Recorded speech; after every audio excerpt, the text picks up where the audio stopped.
অনেক দিন হলো আমার কবিতা আবৃত্তি করা হয়নি, যেগুলো নতুন কবিতা।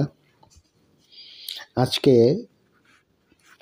তারই একটা প্রচেষ্টা হিসেবে আমার লেখা কবিতা তোমাদেরকে পড়ে শোনাচ্ছি।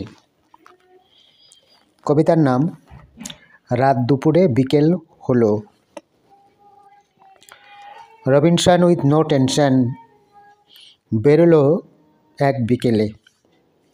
রাস্তা ধরে নদী পার হয়ে গেল এক গ্রাম সেকেলে। গ্রামবাসীরা সেকেলে এত ঘুমাচ্ছে দরজায় এঁটে। মাঠ ময়দান ফাঁকা ফাঁকা, গরু মোষ চড়ে না মাঠে।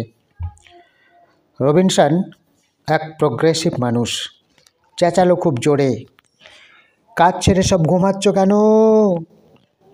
এসো নদীর চরে, জাল নিয়ে এসো, নৌকা আনো, ধরি স্বাদের মাছ। খেয়ে দে কাজে বেরোবো, তাতে নেই কো লাজ। গ্রামবাসীরা সত্যি ঘুমাচ্ছিল।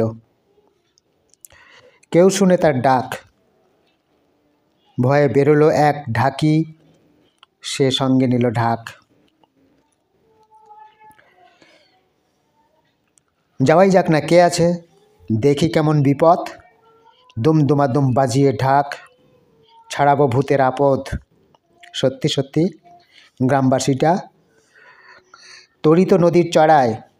পেছন থেকেই হঠাৎ করেই পেটালো ঢাক সেথায়। হঠাৎ এমন শব্দ শুনে রবিনসনের কি যে হলো, পড়ে রইল বালির চরে, জ্ঞান হারিয়ে গেল। উঠালো তখন গ্রামবাসীটি, চোখে মুখে দেয় জল। রবিনসন কয়, কোথায় আমি, ধরেছিস কেন বল? গ্রামবাসীটি বলল, ওরে ভূত কি ধরেছে তোমায়?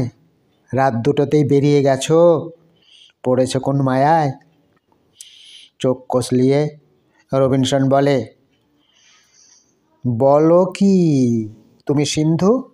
বিকেলেই বেরিয়েছি, কেমনে হলো রাত বন্ধু? পরে জানলো গ্রামবাসীরা রবিনসনের আছে রোগ। ঘুমের ঘোরেই হাঁটতে হাঁটতে চেঁচায়, হয়নি সম্পূর্ণ নিরোগ। ডাক্তার দেখিয়ে খাচ্ছে ওষুধ, একটু যদিও কম, তখনই সে বন্ধ করে দেয় ওষুধ যেন জম। প্রতিক্রিয়ায় তারই জন্য আজ হয়েছে এমন, রাত দুপুরটা বিকেল হয়েছে, ভাবো বিপদ কেমন। কবিতা এখানে শেষ হলো। সকলকে অনেক শুভেচ্ছা।